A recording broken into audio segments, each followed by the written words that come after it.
সুপ্রভাত বন্ধুরা। ঘুম থেকে উঠতে আজকে অনেকটা লেট হয়ে গেছে। কালকে রাতে অনেক দেরি করে ঘুমিয়েছি, যার ফলে আজকে সকাল সকাল আর উঠতে পারিনি।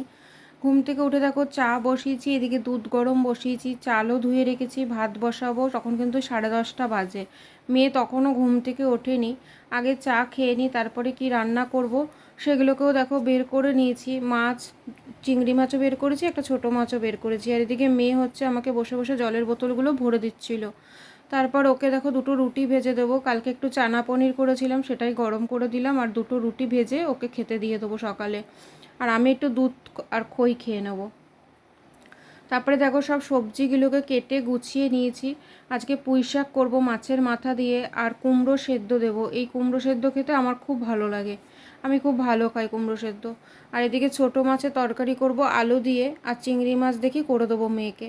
এদিকে মেয়ে স্নান সেরে পড়তে বসে গেছে, ও পুজোটাও কিন্তু করে নিয়েছে। ওকে বললাম তুমি পুজোটা করে নাও, আমার অনেকটাই দেরি হবে, রান্নাগুলো এতগুলো রান্না করব। তারপরে দেখো ছোটো মাছটা ভেজে তুলে নিয়েছি, একটু কড়া করেই ভেজেছি। আজকে পেঁয়াজ দিয়ে করব, শুধু পেঁয়াজ ফোড়ন দেবো, আদা রসুন দেবো না।